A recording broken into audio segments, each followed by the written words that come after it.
So next comes the Future of Banking panel. While we do the changeover for panel, please try and grab some seats. I can see quite a few spare seats here. You don't all have to stand. There's some seats on this side.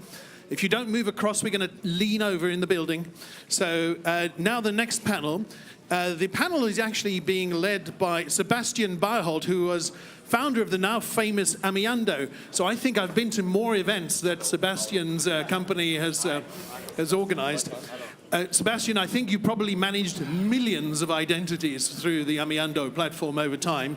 So there's probably no one better to do this, but he's now the CEO of ID Now, which scans holograms to help companies in the digital world. I'm going to hand it over to you, Sebastian. Please gather your panel. Hi. Hello. Hi. Hi. Good to see you. So, I'm Mauro. Mauro. I put it down because I don't like to have the background in the panel. Okay. Go ahead and start. Yeah. Thomas Power. Thomas, leap to the stage, Thomas. Tweeting. Okay.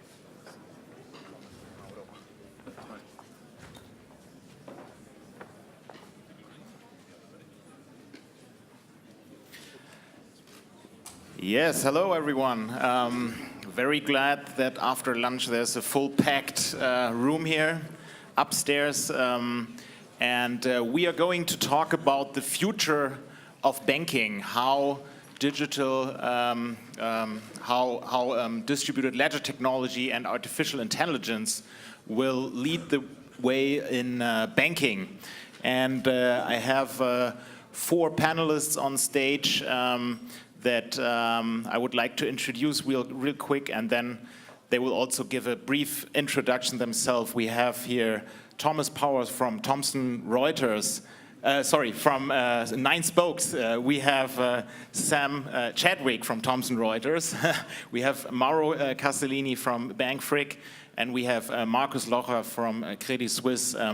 And maybe you can start and give a brief introduction about yourself just for 1 minute so that everybody knows what you're doing.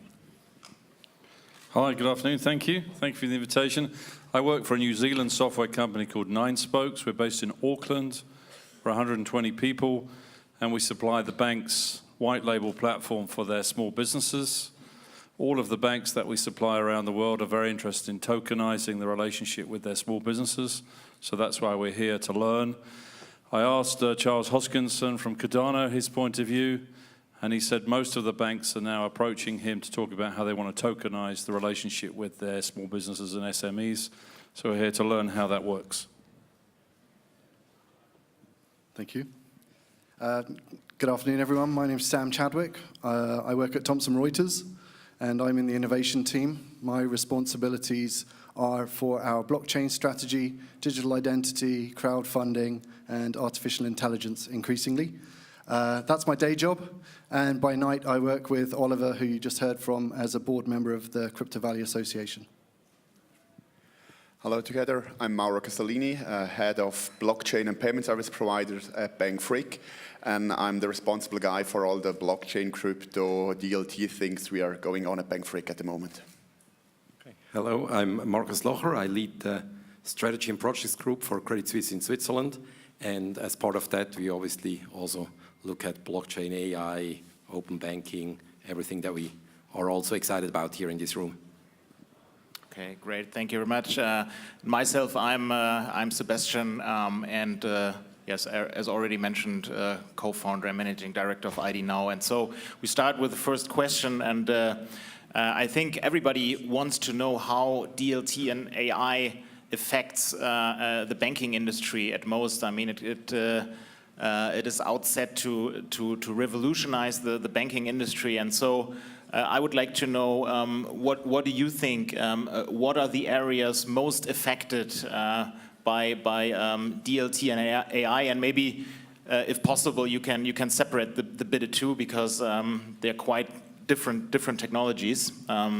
So, Thomas, do you want to start? Okay, so all the banks we work with all have a DLT project, a blockchain project. and they all have an AI project. Starting with the blockchain projects, most of the people in the room, many of the people in this room will have some kind of small business, some kind of private business where they put their professional services through outside of their corporate role, if they have a corporate role as well. Currently, the banks have no incentive system, no token, no way of motivating a relationship with a small business, no reward for engaging, no reward for connecting apps, no reward for sharing data, no reward on really pushing their cash flow information around their invoicing and credit control to the bank. So all the banks are trying to work out how to tokenize that relationship and motivate the small businesses to engage more in that relationship with them. That's a big challenge for the banks because they've never had to do that before. They've just been the money manager, and they've never had to create motivation and incentive to engage. On the AI front, the challenge the banks have is generally when they're doing the transactions, they're only involved in the final transaction of what is paid and being paid, either to suppliers or to clients. They don't know the wraparound events that lead up to an invoice and post an invoice. So they're trying to get more data in, analyze it faster, so they can provide more of an alert notification services to their small businesses and larger businesses using AI. And most of them, in my experience, tend to be talking to the AWS team, the Google AI team, the Amazon team, the Slack team, all of which have an AI team. And from my experience of seeing all those presentations, they're all trying to figure it out how. So I would say it's all very experimental right now, but the tokenization of the relationship, that's top of the agenda on most of the boardrooms I've seen in the banks. So I would say for blockchain, there are 3 key areas that our clients are focused on. The first is using distributed ledger, not necessarily blockchain, but distributed ledger in general, as a means of cutting costs.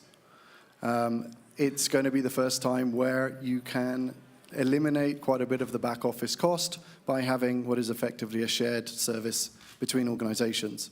So numerous of our customers are experimenting across lots of different assets. Where we are seeing the biggest pickup is actually in the instruments that trade with high value but low volume. So that's things like private equity, venture capital, syndicated loans, et cetera, right? So it's not in the foreign exchange or public equities markets because, to be honest, the technology doesn't scale to that yet. So that's group 1. Group 2 is the use of smart contracts for cross-business unit or cross-organizational business logic to be applied. I think Oliver touched on that a little bit earlier. This takes a heck of a lot of work around creating consortia and getting agreement, which, to be honest, banks aren't particularly good at. It's very hard to form a consortium between organizations that compete with one another. So we are often in the middle of that as an independent player. That's sort of the second one. And the third one is actually crypto as a new asset class. So we've seen a couple of news stories come out, but there's a lot more that I'm under NDA, so I can't talk about it, but of banks or financial institutions setting up crypto trading desks. So they're seeing this as a new asset class and even talking about creating a diversified portfolio and what percentage of somebody's portfolio should be held in crypto. So those are the 3 major areas that we're seeing people are focused on. And I, from Bank Freak itself, see it even on a bigger picture, because for me, we are actually standing exactly at the point before a financial revolution, because banks didn't change the last 50 years. They're doing exactly the same. And if we look at, for example, how a SWIFT network, a payment network works, it's horrible, it's slow, it's intransparent, it's not safe. Some banks block money that shouldn't be allowed to do it. And if we have a DLT technology that is put on it, that with regulated entities can send money from A to B, that's definitely much better. And I see really that this will change a lot. The whole banking industry will change. How actually stock exchange works. Why don't we work with a blockchain? Why is not everyone or every bank able to hold the stocks they have for their clients by themselves in an HSM solution? Why should they have it all stored in Switzerland in SIS, for example? It's not transparent, it's not safe. And on the other side, if we go further with AI, if we really have a working payment system on a blockchain, we can work with AI, find out any anti-money laundering much easier if there is a problem, if there is some bad money involved. From my point of view, banking will change a lot in the next years, and that's because of DLT and AI. Yeah, I think I'm actually glad that you took apart DLT and AI, because when preparing for the panel, I was like, yeah, how would I weave that together? On the DLT side, I think we're looking at two interesting things that pick up what was said before. One is the more, like how we use that as an infrastructure, how to drive down a cost, be faster, be more efficient. And then the other thing, which is maybe almost a bit more exciting, but more difficult to get to, is like really use it as a means to develop new business models. So we talked about tokenization of relationships or components of it in the SME space, or we saw pictures of smart containers just very recently, that they not only need to be chilled and insured, they also need to be financed. And so I think that's the two sides we're looking at, and we're trying to have a project portfolio that covers both sides. I realized I didn't cover AI. So that's okay. I could just speak very quickly on two things. So where our clients are focused on AI predominantly is financial crime and trade surveillance. Because those are the things that are real thorns in their side and cost them a heck of a lot of money when they get it wrong. Okay, thank you. Coming to the last statement of Marcus, so what are completely new business models? So what kind of transformative force can DLT and AI have? So that would be my next question. So and of course, if possible, be as specific as possible about maybe one example where you see the most transformative power of those technologies in the banking area. Well, yeah, let me start with the like a maybe very plausible example, the containers that we just saw. So far, you can have a letter of credit, probably if you finance a tanker of containers, very relevant, or you just do that open account. And in the middle, there wasn't actually anything that could help you. And if you can put concepts like that on a blockchain, there is obviously far more you can just do that was just not done before. Or the tokenization has many aspects to it. If you really build ecosystems between your clients and companies that maybe aren't even clients, that there is again need to finance many of the things that move around. So it's no longer that value chain that was described before, where banks are just at the very end when you have to settle a payment, but it's really becoming part of a larger ecosystem. What I really like, what we're working on somehow is, for example, asset management on the blockchain, to bring a blockchain out that is fully regulated, that I have to white label myself, that everyone in the blockchain knows exactly by code what I'm able to buy, what I'm allowed to buy, and what I should buy. And therefore, I can look at a portfolio of 100 funds, 50 stocks and whatever, and I'm able to buy them, and they are fully transparent. I can see exactly what they are buying. Not like actually now I buy some SMI fund from Swisscanto or whatever, but I don't see exactly which stocks are involved. They only tell me it's more or less this. But with the blockchain solution, you can make a token, you can look in, every asset is tokenized, and you can check it exactly what's in it. And for example, Melonport is working on that concept, and it's really great what they're doing, and I really like it. And yes, that's one example what we're working on. Lots of different things to talk about here, because obviously Google have got all my data and Facebook have got all my data, and now we know the extent of the data that they have, and obviously we permission them all to have it. And they're both pretty useless at sorting out the stream into my life, both of them. I would like to be able to publish that data to my banks. All of my Google data, all of my Facebook data, all of my Twitter data. I'm very surprised they haven't done it so far. So that's one thing in terms of publishing your personal user experience and your business user experience of all of your behavior habits back into the banks. I'm surprised neither Google or Facebook have sold it to them or permissioned it, or the banks have asked to buy it, because then they could get a true profile. But from what I see, the banks are now becoming very interested in crypto, in tokens and wallets, and the purchase of those. So they'd like to see KYC and AML on a one-click, like an Amazon Pay one-click, but you get an instant verification. Whether that comes from the banks or a startup or a combination, or they invest in the ideas of a new startup that does that, that seems to be very, very popular. But if you see how poorly Google use AI, and Amazon use AI, and Facebook use AI, and Twitter use AI, and LinkedIn use AI, and they've got the data, I think we're hoping for a lot from the banks on the AI front right now, because I think Google, Facebook, Amazon, LinkedIn, Twitter are really poor right now with their AI, with my feed, with my stream, both at business and at work, and my mobile and my desktop. They're still a long way to go, and they've got the data. So it's a long time before we see some real value on AI from the banks. But I do think the banks have got to forge a much deeper relationship with the data providers, or come direct to us and say, can I take your data from Google and Facebook and Twitter and bring that into my experience so I can deliver you more value? And can I tokenize that? Can I motivate you with tokens to share your Google profile with RBS tokens or Barclays tokens or NatWest tokens or UBS tokens? Because I'll give all my data if they tokenize it and make it an experience that I can exchange for other products around the world. But that conversation hasn't yet reached the boardroom, that a lot of consumers are motivated to share their data if they're rewarded, if they can consume other things with those tokens.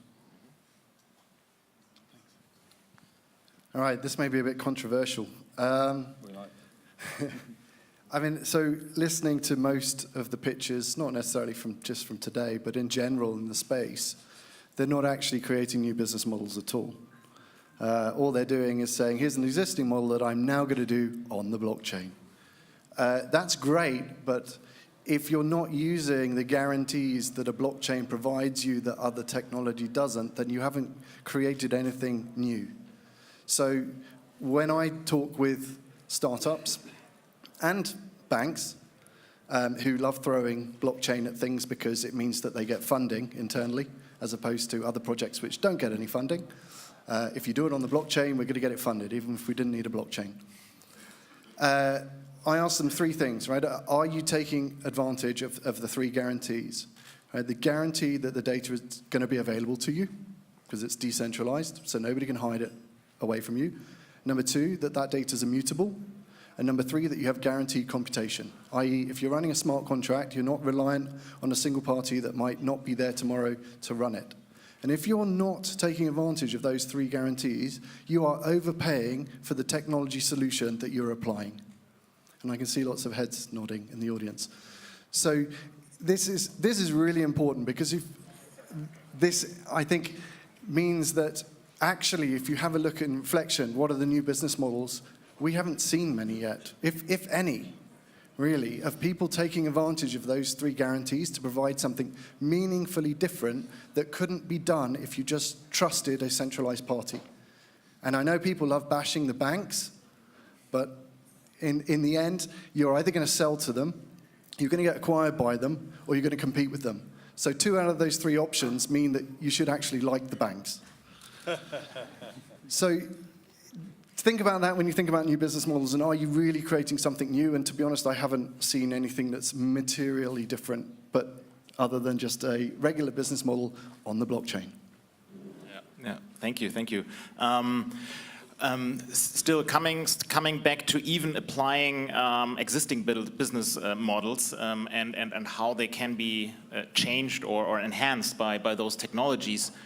What in your view are the top 1 or 2 obstacles before those technologies can actually substitute existing technologies now in certain areas of a bank? I mean, maybe the bankers start. I think a very important part is exactly where your company comes in, the identification or KYC AML of clients. Because at the moment, it's the ICOs come there, I register myself, put in my address, need to make a video ID. For every ICO, I need to make this video. It's really complicated. It costs a lot of money for the ICO. Why don't we go for a digital identification that I can bring down? And that's exactly a question back to you. Is your company working on something like that? Yes, I mean, thanks for the opportunity. Just a very, very brief statement.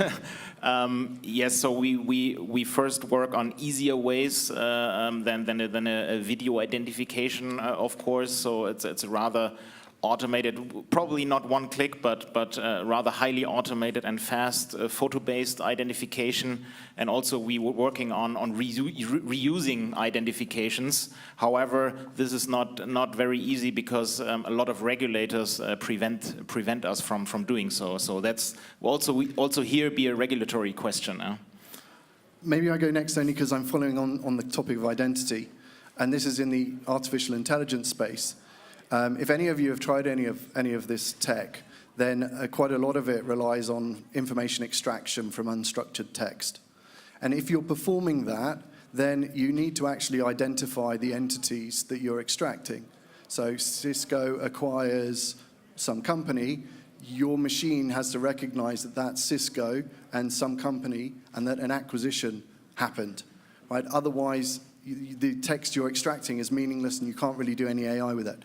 So what we ended up doing was creating a service called PermID. It's available for anybody at permid.org, and it's a 64-bit string that is assigned to all public entities, instruments, people, etc., that you can use in your AI experiments and production systems that enables you to identify entities. Okay, I just saw the sign, so we are running out of time already. So I don't know if we have time for some questions from the audience. Yes, I see we have, so happy to take some more questions.